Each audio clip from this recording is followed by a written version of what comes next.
Alhamdulillahirabbil alamin. Wal 'aqibatu lil muttaqin. Wa la 'udwana illa 'alal zalimin. Asyhadu an la ilaha illallah wahdahu la syarika lahu. Lahul mulku wa lahul hamdu wa huwa ar-rahmanur rahim. Wa asyhadu anna Muhammadan abduhu wa rasuluhu rahmatan lil alamin wa uswatan lil mu'minin. Allahumma shalli wa sallim wa barik ala sayyidina wa maulana Muhammadin sayyidil awwalin wal akhirin wa ala alihi wa ashabihi wa man tabi'ahum bi ihsan ila yaumil amma ba'd. Ma'asyiral muslimin rahimakumullah, muslimu wa iyyakumullah. Faqad faza man ittaqa wa khana man taqa. Allah Ta'ala fi kitabihil karim wa huwa asdaqul qailin. A'udzu billahi minasy syaithanir rajim. Ya ayyuhalladzina amanu taqullaha wa tanzur nafsum ma qaddamat lighad wa taqullaha innallaha khabirun bima ta'malun. Wa qala Nabi sallallahu alaihi wasallam, khairun nas anfa'uhum linnas. Sadaqallahul azim wa sadaqa rasulul habibul karim. Nahnu ala dzalika minasyahidin wa syakirin walhamdulillahi rabbil alamin. Hadirin kaum muslimin sidang Jumat yang senantiasa dirahmati oleh Allah Subhanahu wa taala. Ada 90 ayat yang diawali dengan nida atau panggilan terhadap orang-orang yang beriman. Yang redaksi ayat tersebut diawali dengan ya ayyuhalladzina amanu, wahai orang-orang yang beriman. Kalau kita mau introspeksi, nggak usah satu Al-Quran, dia saja 90 ayat sudah sejauh mana tentang keimanan dan keislaman kita. Karena setelah nida ya ayyuhalladzina amanu dilanjutkan dengan perintah Allah, dilanjutkan dengan larangan Allah, dan dilanjutkan dengan statement Allah yang harus mendapatkan atensi dari orang-orang yang beriman. Kenapa kita sebelum masuk masjid bergegas ambil wudu, air wudu? Karena Allah memerintahkan kepada orang beriman, ya ayyuhalladzina amanu idza qumtum ila shalah faghsilu wujuhakum wa aydiyakum ilal marafiq, dan seterusnya. Kita taati. Kenapa setiap hari Jumat bagi orang yang sudah merasa dirinya beriman masuk masjid untuk sholat Jumat? Karena Allah manggil kita orang beriman. Ya ayyuhalladzina amanu idza nudiya lis-shalati min yaumil jumu'ati fas'au ila dzikrillah wa dzarul bai'. Sangat cocok ayat ini dengan para pedagang. Kalau sudah dipanggil di hari Jumat untuk melaksanakan sholat, maka bergegaslah, tinggalkan bisnis dan jual beli. Kita tahu kurang lebih 40 hari ke depan kita pun dipanggil oleh Allah, ya ayyuhalladzina amanu kutiba alaikumusiyam kama kutiba alal ladzina min qablikum la'allakum tattaqun. Kita diperintahkan untuk berpuasa 1 bulan penuh, entah itu 29 hari atau 30 hari, tergantung rukyah yang mengawali dan mengakhirinya. Yang jelas tidak boleh kurang dari 29 hari dan tidak boleh lebih dari 30 hari. Karena sifat sedang Ramadan itu antara sumu liru'yati wa aktiru liru'ayati. Di antara perintah itu yang dalam mukadimah tadi dibaca, wahai orang-orang yang beriman, hendaklah kalian bertakwa kepada Allah, mendekati Allah, mentaati segala perintah Allah, dan meninggalkan larangan-larangan yang dilarang oleh Allah. Dengan cara apa?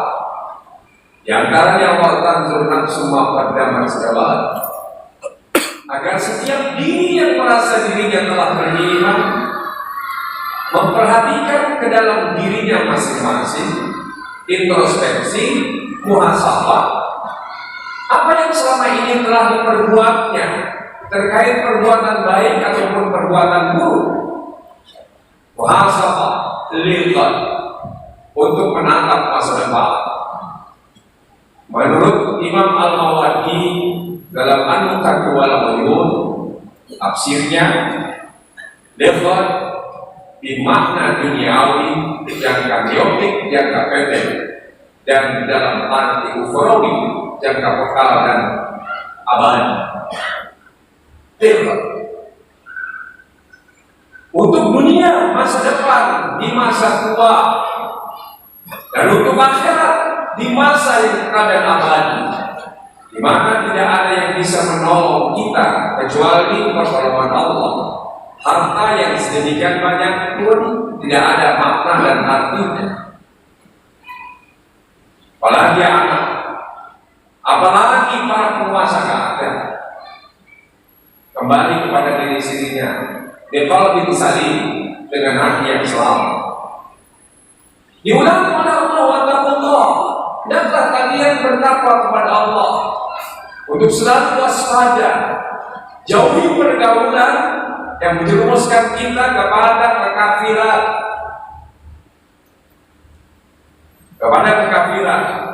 kepada kebohongan, kepada kenistaan, kepada kemaksiatan. Jauhi ini. Kenapa?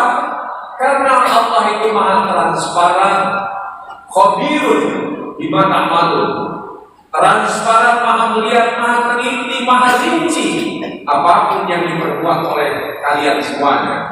Apakah itu perbuatan jawari, apakah itu perbuatan lisan, ataupun perbuatan hati yang terlintas dalam hati kita, itu yang akan menjadi penilaian Allah yang substansial. Innallaha la yanzuru ila suwarikum wa asamikum, walakin Allah yanzuru ila qulubikum. Tidak melihat zahirnya, tidak melihat casingnya, tidak melihat penampilannya, tapi yang dinilai oleh Allah substantif, hatinya, niatnya, qalbunya. Kenapa Allah Subhanahu wa Ta'ala memerintahkan kepada orang beriman untuk menatap masa depan? Karena ada penyakit manusia. Di dalam Al-Quran disebutkan yang pertama, manusia itu menyangka bahwa dirinya akan meraih apa yang ada di dunia, semua yang diinginkannya. Itu sesungguhnya hayalan. Karena manusia senang menghayal. Yang dalam Al-Quran disebut tamanni. Amnil insani ma tamanna. Manusia itu tidak akan mendapatkan apa yang menjadi anak-anak di dunia. Enggak. Terus sudah mencapai satu, ingin mencapai kedua. Ibaratnya udah jadi sersan, ingin letnan, udah letnan, ingin kapten, kapten ingin mayor, mayor, kemudian langsung ingin jadi jenderal. Jenderal 1, 2, 3, udah 4 pun, karena disitulah tidak tuntas. Bintang 5 pun gak ada, kecuali hotel. Inilah anak-anak manusia. Karena itu manusia sering punya watak penghayal, bulu,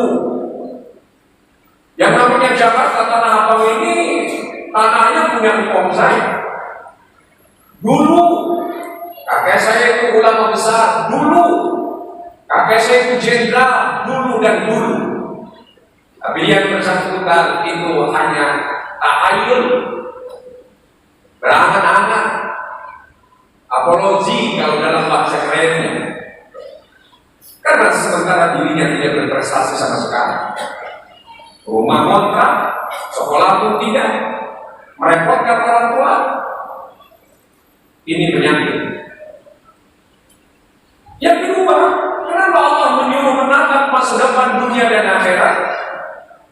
Karena kebanyakan manusia itu hidupnya muzabdabina baina zalik la ilaha ula'i wa la ilaha ula'i. Tidak punya tujuan. Muzabdab. Karena tidak punya tujuan beragama pun tidak. Makanya ada kelompok humanisme di barat. Humanisme itu dia nggak percaya kepada agama, nggak percaya kepada Tuhan, netral, muzabdab. Yang penting berbuat baik, tidak menyakiti orang, humanisme. Berbuat baik, yang paling tinggi perbuatan baik itu bukan hanya kepada manusia, harusnya kepada Sang Pencipta untuk bersyukur. Tapi itulah kebanyakan manusia.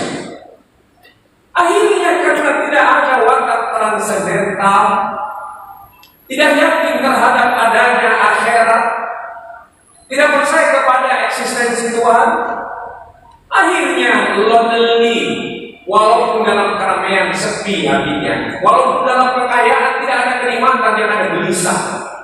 Sungguh pun rumahnya besar, tapi hatinya sepi. Sungguh pun popularitasnya tinggi mendunia, tetapi jiwanya kecil.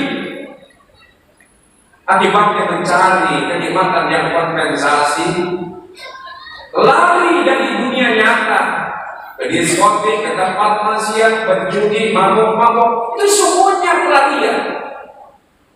Pelarian. Karena itu patut mereka dikasihani, bukan dimusuhi. Karena mereka tidak tahu eksistensi diri. Mudah terpilih. Yang lebih parah lagi yang ketiga, Allah SWT menggambarkan kenapa Allah menyuruh menatap masa depan. Karena ternyata sebagian besar manusia hidupnya memang punya tujuan, tapi tujuannya dibingkai oleh tujuan duniawi. Duniawi semata. Dalam surat Al-Mu'minun ayat ke-37, Allah menggambarkan karena mereka berprinsip ihya ila hayatuna dunya namutu wa nahya wa ma nahnu bimab'utsin. Yang namanya hidup sekarang saja di dunia, dahulu kami tidak ada, sekarang kami ada. Kalau kami mati, habis sekali. Tidak ada namanya hidup mati. Tidak ada namanya alam kubur, tidak ada namanya surga dan neraka, tidak ada yang namanya pahala dan dosa. Akhirnya mereka mengejar dunia semaksimal mungkin. Lagi-lagi para agama. Kenapa? Karena kenikmatan dunia hanyalah kenikmatan basyariah yang semuanya terbatas. Berapapun orang punya penghasilan, makannya maksimal 3 kali. Sehingga apapun dan fasilitas apapun yang kita miliki, rumah, kasur, sabuk apapun, paling paling tidur 8 jam. Tak ada yang ingin bisa tidur 1 minggu nggak bangun-bangun, nggak ada. Semuanya terbatas. Demikian pula birahi. Keinginan boleh punya istri 100, selir 100, tetapi apa daya? Terbatas. Mata pun hadir dunia. Tapi ternyata perspektif keyakinan orang-orang yang tidak beriman akan akhirat ada pesannya terhadap orang-orang yang mengaku beriman. Lihat rangkaian surat Al-Baqarah dari 199 sampai Rabbana atina fid dunya hasanah. Wa minan nasi man yaqulu Rabbana atina, Rabbana eksistensi Allah diakui, Rabbana ya Tuhan kami, atina anugerahkan kepada kami di dunia ini. Wa malahu fil akhirati min khalaq. Dan dia tidak care dengan kehidupan akhirat. Dunia jelas. Jangan heran, tidak semua orang yang haji itu cita-citanya ukhrawi. Banyak yang hanya dunia.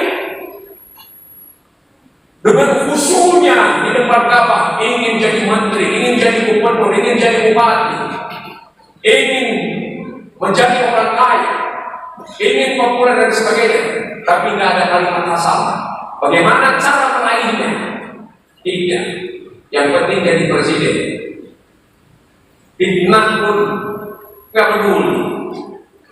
Ini persaingan tidak sehat. Islam itu demokratis. Silakan siapapun punya hak untuk jadi presiden, tetapi harus bermain yang tidak boleh menyimpang dari syariat, akhlak dan etika. Ini yang perlu kita jadi catatan. Tapi kenapa nyatanya ada yang menghalalkan segala cara, menebar amplop, menebar sembako, menebar fitnah, menghina, menyudutkan lawannya? Kenapa? Karena sesungguhnya ini prinsip orang kafir. Bukankah yang namanya komunis menghalalkan segala cara di Indonesia? Meremes juga terhadap sebagian umat Islam. Ini namanya brand dunia. Padahal saya jamin semua orang kaya senang, tapi tidak semua orang kaya tenang. Semua pejabat senang, makanya sering bersenang-senang, pergi ke luar negeri kemana-mana, bisa maksiat, tapi saya jamin belum tentu mereka tenang.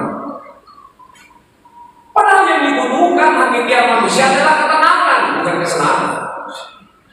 Tapi yang dikejar senang. Saya jamin masuk masjid, dengarkan khutbah, sholat, semua tenang, tapi sekaligus senang.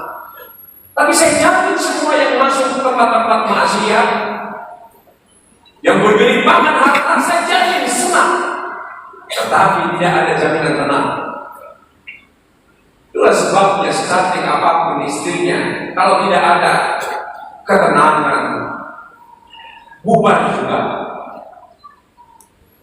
Ini yang harus jadi catatan. Karena itu yang keempat, idealnya adalah inilah yang diajarkan oleh Allah, dituntun oleh Allah untuk para beriman. Wa minhum may yaqulu rabbana atina fid dunya hasanah wa fil akhirati hasanah wa qina adzabannar. Boleh meraih ahli salama yang fauka, boleh kita ambisi terhadap yang memberikan kemanfaatan kepada, tapi yang hasanah, dagang yang hasanah, berpolitik yang hasanah,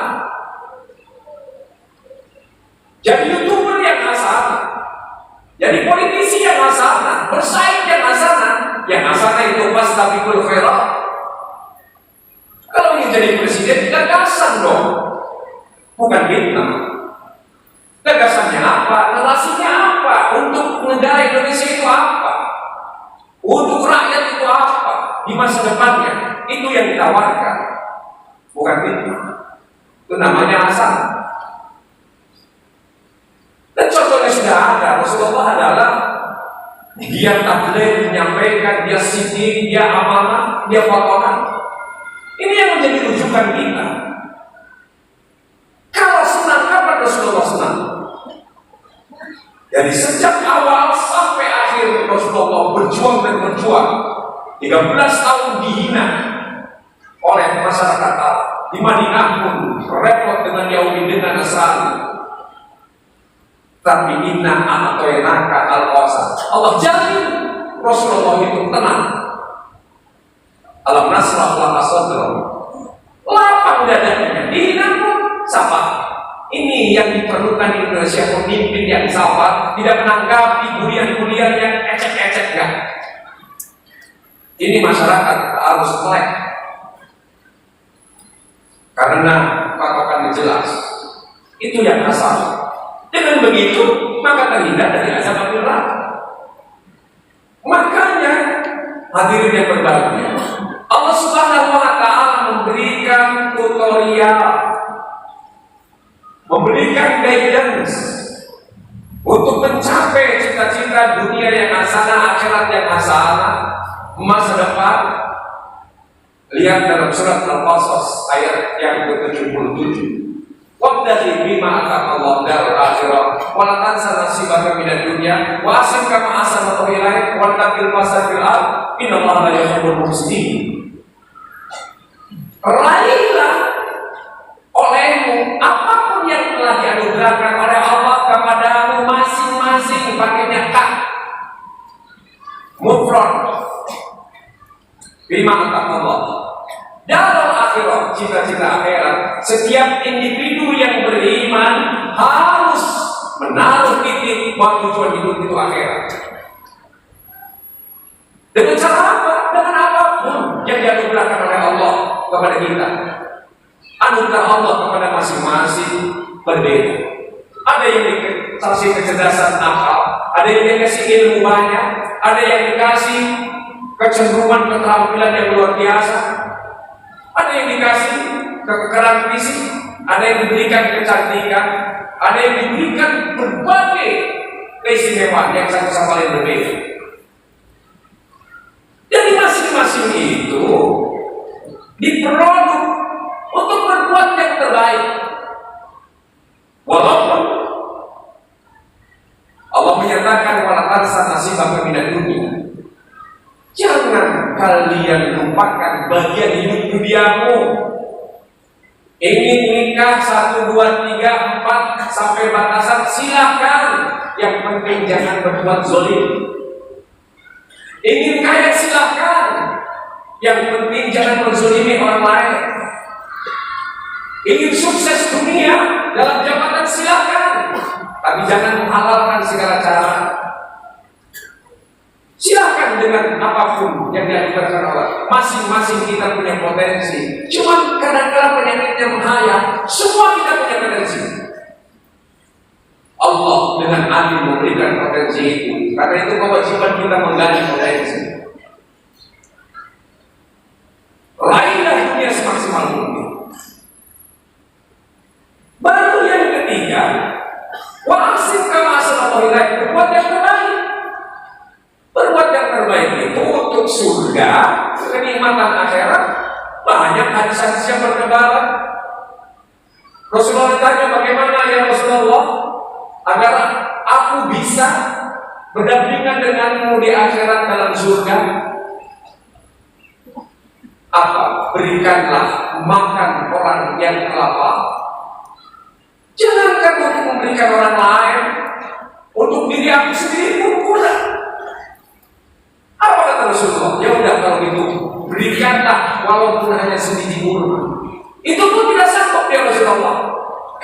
Senyumlah, tabassumuka ala wajhi akhika sadaqah. Jangan pernah cemberut, menunjukkan kesan yang tidak enak di hadapan orang lain, walaupun dalam keadaan tidak punya duit.